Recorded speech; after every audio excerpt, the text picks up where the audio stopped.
the nuclear power plant next door just fucking exploded. And now I can't leave my basement. Like that was ever gonna happen. Anyway, since I'm stuck here because of, that, I figured I might as well watch and review a movie with a similar premise to what I'm dealing with right now. Which is why I'm going to be talking about the 1986 Troma Team release classic, A Class of Nuke High. A movie that, fun fact, got its name because the creators, Michael Hertz and Lloyd Kaufman, were hoping that people might see it because they'd get it confused with Class of 1984, which was coming out around the same time. Are you ready, boys and girls? I know I am. Let's all go to the lobby. Let's all go to the lobby.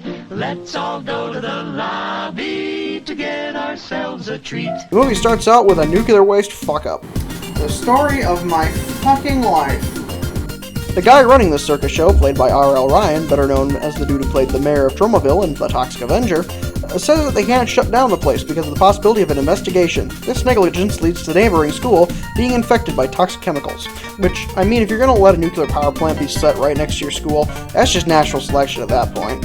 Anyway, some fucking nerd named Dewey accidentally drinks some green shit from the drinking fountain and then goes to class. Man, I hate it when that happens. Class is told to leave because, a nuclear fuck-up just happened next door, and Dewey starts having a shit fit. He starts strangling the guy next to him, and a guy who looks nothing like Dewey, but is playing Dewey for some reason, launches himself out the motherfucking window when he gets punched in the face. Man, I hate it when that happens. Put that on the kill tally, because Dead Meat'll never cover this, because holy shit, Dewey just started melting in the greatest special effects ever. This is awesome!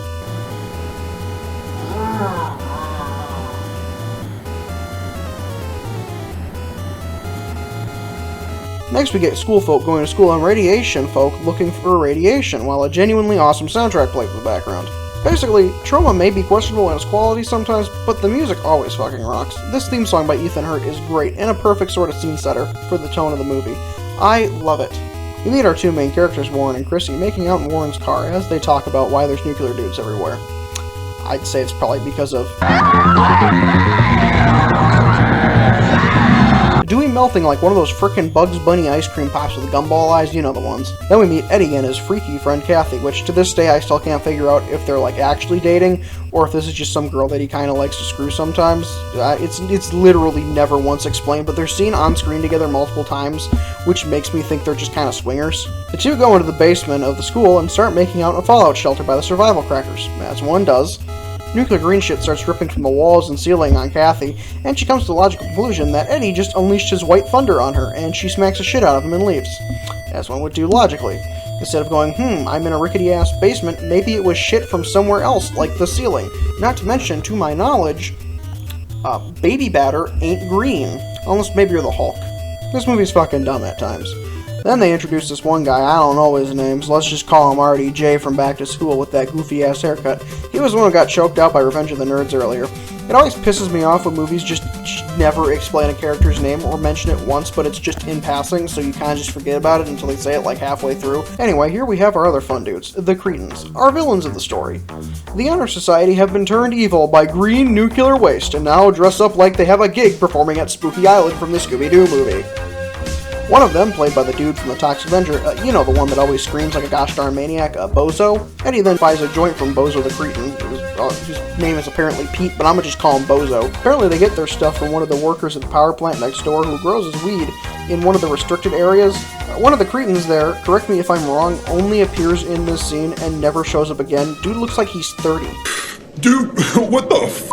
Why are you f***ing here, man? You're so old. Where's your wife? Go home to your family, dude. At a party hosted by Eddie, which apparently is in a warehouse or something. It's definitely not his house, but I don't know where it is, unless he's got some underground bunker somewhere. Everyone's there, and it's basically just there to show people in swimsuits doing stupid shit. There's some random nudity. Not showing that. And through a bizarre sequence of events, Chrissy and Warren end up smoking Eddie's yellow Once Upon a Time in Hollywood joint, which apparently causes people to get horny, because Troma logic.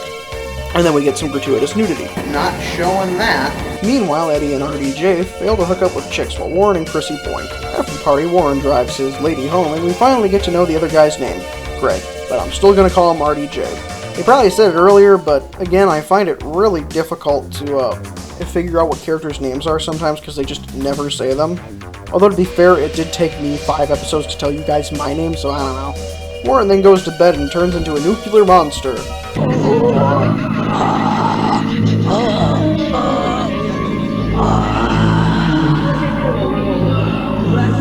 The same thing happens to Chrissy, and in the style of many movies of the time, it was all a dream.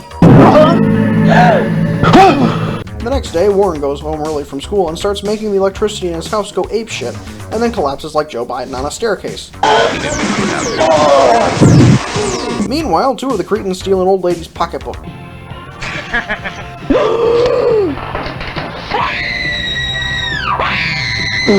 Shut up! But are attacked by the new Toxic Avenger, the Incredible Warren, who's just showed up for some reason and is just green and oozing and just all kinds of crazy. There's a 3rd cretin there too, waiting in the alley for Pete and Spike. And this guy, Beethoven, gets his frickin' head cracked open against a wall, and Pete, Mr. Screamy from the Toxic Avenger, gets a fist down his throat. Mark those on the tally.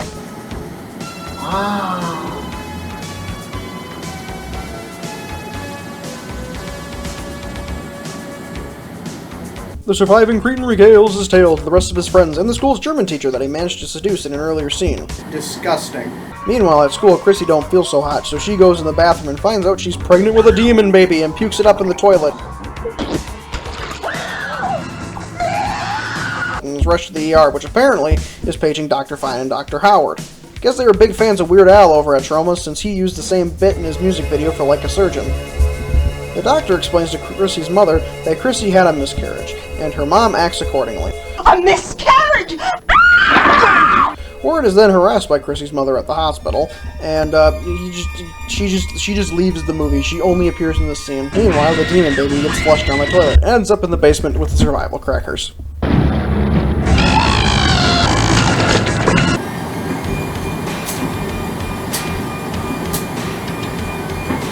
You know, these survival crackers aren't that bad.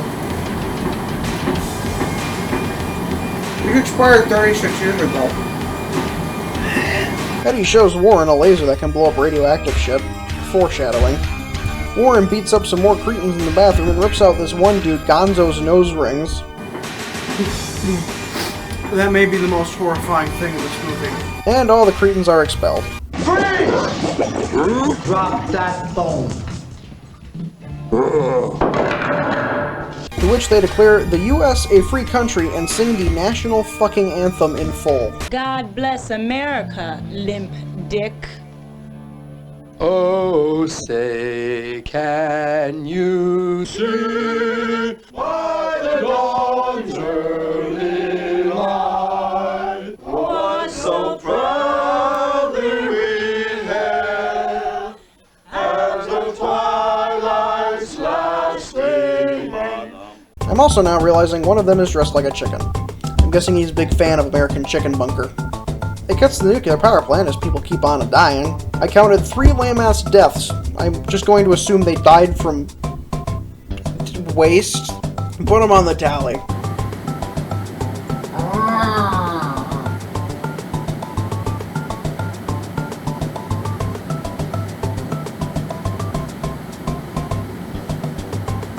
The whole school is closed because of the radiation, with dudes in hazmat suits crawling every inch of it. Some poor bastard investigating ends up finding Chrissy's demon baby in a toxic waste barrel. Put another on the counter.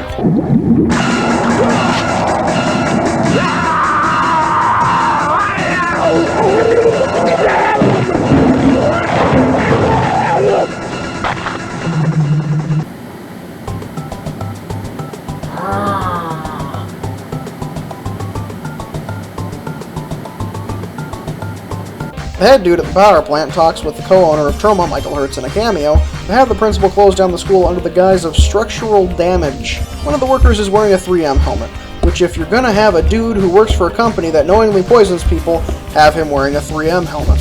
Cretans take over the school by kidnapping the principal and bringing Chrissy into the basement for their leader to do things that Chrissy isn't a big fan of. There's this one member of the Cretans named Teru. Supposedly her role was supposed to be a lot bigger, but she ended up in a car wreck that put her out of commission, so her parts were just given to other characters. So her only scene is this scene in the movie. Meanwhile, at the kidnapping of a sacred principal, a woman walks into the office, and Chicken Guy turns her into fucking Swiss cheese. Didn't anybody ever tell you to knock before entering a room?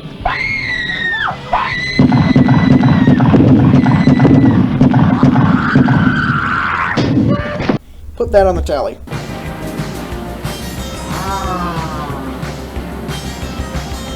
They hit the nuclear disaster alarm and everyone evacuates, except RDJ, who skates out of the building. What a fucking mad lad. The Cretans trash the school while Warren goes to save the princess.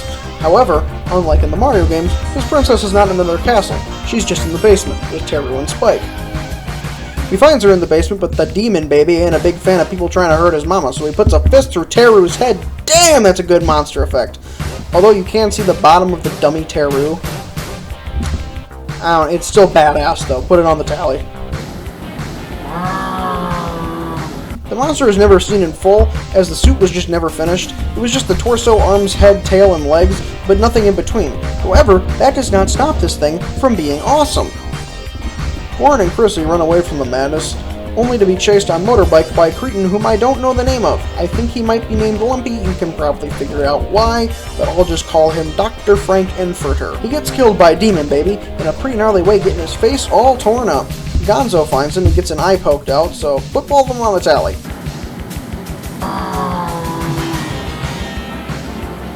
I like how when he finds him, he throws his obviously foam bone on the ground, and it just slides away like a wisp of paper in the wind. Chicken Guy gets his head ripped off.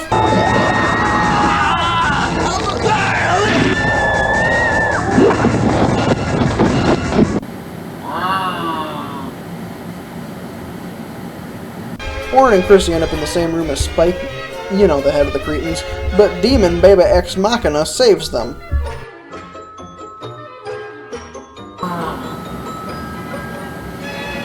And then it tries to kill Chrissy. Warren then fries the monster with that laser from earlier. The head of the power plant goes inside to investigate, only to get blowed up with the monster and the Cretans inside, so we can put Muffy, the dude with all the shit on his face, some dead chick, the German teacher, Hitler stash lady, and nuclear power plant guy. Oh, and the monster. Put 6 on the tally.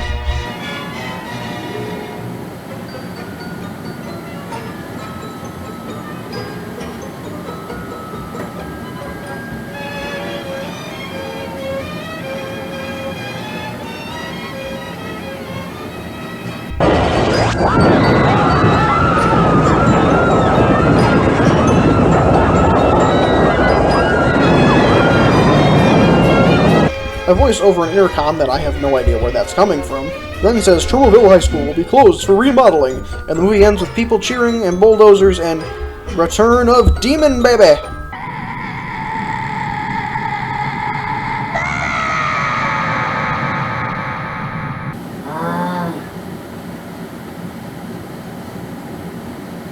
Class of Nukem High got 4 sequels. I might look at these another day, but I don't know. So what did I think of the movie? It was good. Was it perfect? No. That's exactly what you want out of a Troma movie. Good, schlocky fun.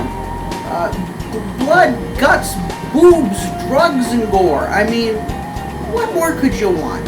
It's full of tasteless humor that I love. One of the things I probably failed to mention a lot throughout the review is the humor. It's zany, and it's dumb, and it's weird, and a lot of it's just non sequitur jokes or just random visual gags. And it's a lot of fun. You know, I mean, I think that's what's most important about the movie is how much fun it is. I really do enjoy the fact that all the Cretans have such unique designs and are so different from each other. I find that in a lot of movies that has a whole gaggle of characters, or like gangs where each character is in it and has a line and all the gang members talk to each other, that a lot of times I get Ronaldo and Jim mixed up a lot. Like, you can never keep any characters straight. But this one, I know exactly who Teru is. She's the bitch with the crazy hair who gets her head blasted open with a xenomorph fist. I know who Spike is. He's the leader of the gang. He's got the red stripe on his face and the white hair. I know who Gonzo is. He's the one with the nose rings and the face paint on the white guy that could probably be seen as pretty bad now. But, I mean, it's a good movie. It's a really, really good movie. And it's a shit ton of fun, you know? One of my only problems, though, is the fact that sometimes it can be a bit slow. It can be a little dated at times, just the way the characters talk and act. You can tell it was made in the year 86, and you can tell that they went, let's just have everyone talk like they're in a John Hughes movie. But I mean, it's fine. It's not that bad. About halfway through, they just forget that Warren and Chrissy are all mutated and shit from the joint. Like, Warren gets into the bathroom fight, and you think, oh, he's gonna turn into the Incredible Warren again, but no, he just doesn't. Overall, though, I will say it was very enjoyable. Let's get to the death. 19 people died in Class of Nukem High. 13 dudes and 6 I'll chicks. give the best death to Teru, as she got a green xenomorph fist through her fucking skull. I'll give the shittiest deaths, however, those 3 guys who randomly went kerplunk on the ground, because, you know, they died in a lame-ass way. Anyway, that was my review of Class of Nukem High from 1986. If you don't mind, I'm gonna go wait for this whole nuclear explosion thing to blow over. Shouldn't be too long, you know. It's only a nuclear explosion, it's not the end of the world.